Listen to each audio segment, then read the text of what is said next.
Baik, dialog kita lanjutkan kembali masih bersama Presiden Direktur PT Kalbe Farma, Pak Fijong Tius.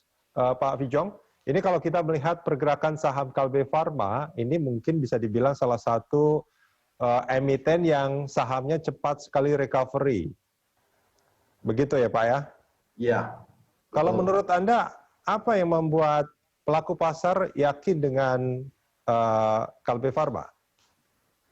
Ya, saya rasa memang sektor kesehatan relatif menjadi pilihan karena mungkin waktu turun karena memang itu sentimen pasar yang saat itu kaget gitu ya, karena waktu bulan Maret, karena kita baru mulai PSBB, jadi memang itu terjadi reaksi yang negatif. Tapi pada saat itu mereka mungkin berpikir kembali bahwa kesehatan adalah sektor yang esensial, yang tetap masih bisa beroperasional 100%, sehingga ya dalam waktu yang relatif singkat mereka saham-saham kesehatan termasuk Kalbe bisa recovery kembali. Oke. Secara fundamental keuangan juga tidak masalah Kalbe ya? Betul. Kalau lihat pertumbuhan kita di semester pertama, kami bisa hampir 4% pertumbuhan top line-nya. Kalau bottom line kita malah lebih baik lagi sekitar 10% pertumbuhannya. Oke. Untuk CAPEX di tahun 2020 bagaimana Pak Fijong? Kami hanya menyelesaikan ya, beberapa ada 4 pabrik yang ada di Cikarang, jadi kami selesaikan, hampir selesai, jadi mungkin di Q3 sudah akan beres semuanya, dan CAPEX-nya kurang lebih 1 triliun untuk tahun 2020 ini. Oke. Ini 4 pabrik yang akan diselesaikan ini apakah terkait juga dengan rencana produksi vaksin COVID-19? Tidak, yang sudah selesai, justru yang pabrik untuk vaksin ini yang kapasitasnya itu sudah selesai beberapa tahun yang lalu. Oke. Justru yang kami selesaikan lebih kepada obat bebas. Untuk obat bebas? Ya. Artinya sebetulnya Anda juga, Kalbe Farma juga melihat bahwa untuk obat-obat bebas ini pasarnya masih akan sangat terbuka di tahun-tahun mendatang ya?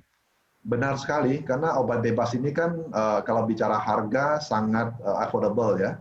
Kalau bicara distribusi sangat melebar, ya ada di mana-mana, dan juga masyarakat semuanya bisa langsung beli juga di toko obat ataupun di apotek. Oke. Ini kalau bicara soal vaksin, Kalbe juga salah satu yang sedang bekerja sama untuk menghasilkan vaksin COVID-19. Ini sudah sampai sejauh mana ini Pak Fijong? Ya, Kalbe kerjasama dengan partner kami yang di Korea Selatan yaitu Genexin. Sekarang konsorsium ini sedang masuk dalam fase 1 di Korea dan diharapkan sudah bisa selesai nanti di bulan September atau Oktober. Nah, pada saat hari ini yang bersamaan, jadi kami lagi mempersiapkan koordinasi juga dengan Kementerian Kesehatan, Kementerian Ristek, sama Badan POM, ya, juga konsorsium nasional, beberapa lembaga peneliti di Indonesia, untuk persiapan protokol uji klinis fase kedua. Nah, mudah-mudahan dalam 1-2 bulan lagi protokol ini bisa selesai, dan Q4 tahun ini kami bisa mulai dengan fase kedua di Indonesia. Oke, ini bentuk kerjasamanya dengan Genexin seperti apa Pak Fijong? Kerjasama ini sebenarnya kami sudah lakukan sejak 2016, tapi untuk produk yang lain, untuk golongan produk-produk biologi, ya, biologic product. Jadi memang diantaranya ada produk vaksin. Nah, cuma saat itu memang tidak kami prioritaskan. Nah, karena kebutuhan COVID-19 ini begitu besar, jadi kami prioritaskan hari ini supaya bisa secepatnya bisa kita lihat hasilnya. Oke, baik. Artinya sebetulnya kerjasama dengan Genexin ini bukan karena ada COVID-19, tapi ini memang sudah berjalan jauh sebelum itu ya? Ya, betul. Karena kami melihat begini, pilihan produk-produk biologi itu memang pilihan dunia sekarang untuk melayani berbagai penyakit, khususnya obat kanker dan juga beberapa penyakit berhubungan dengan beberapa golongan yang memang langsung berhubungan dengan penyembuhan yang lebih baik. Ini bentuk kerjasamanya apakah pihak Genexin melakukan riset and development, kemudian produksinya di Kalbe Farma, atau bagaimana Pak Fijong? Jadi kerjasama ini sebenarnya dalam bentuk usaha patungan, joint venture, untuk melakukan pengembangan produk, jadi R&D ya. Jadi melakukan research and development, yang nanti ujungnya ini akan kita bawa dengan transfer teknologi untuk diproduksi di Indonesia. Nah, ini yang paling penting di sini, karena kami melihat dalam jangka panjang beberapa produk yang biologi ini harus sudah bisa bikin di Indonesia, dan kita bisa melepaskan diri dari ketergantungan dari impor produk biologi tersebut. Oke, artinya diproduksinya tetap di Kalbe Farma di Indonesia ya?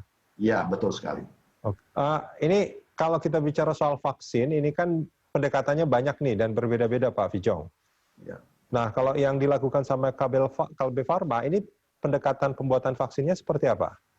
Ya, karena memang kami sudah fokus di area biologi, jadi kami bersama Genexin, kita akan kembangkan dengan basis yang DNA, jadi kita sebut DNA vaksin, dan sekarang dalam proses yang tadi saya sebutkan, fase 1, dan mudah-mudahan ini bisa kita lanjutkan terus, karena memang kalau namanya uji klinis, kan pilihannya cuma 2 ya, berhasil atau gagal gitu ya, jadi itu memang mudah-mudahan lah berhasil dan kita dapatkan nanti. Oke. Nah, ini kalau kita bicara soal pendekatan DNA ini apa perbedaannya dengan vaksin lain yang juga sekarang sedang berjalan? Ya, semuanya pasti berbeda karena memang ada yang pendekatan dengan tadi ada yang dilemahkan, inactivated gitu ya, ada yang dilemahkan, ada yang mungkin juga ada RNA lagi, itu juga metode yang baru ya.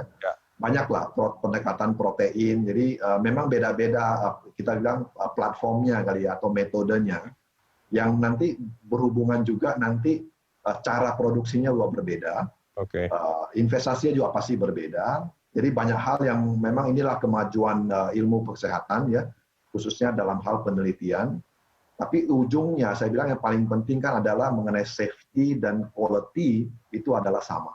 Oke. Baik, Pak Fijong, kita jeda sebentar. Kita akan lanjutkan ini di segmen berikut. Pemirsa jangan kemana-mana, kami akan segera kembali.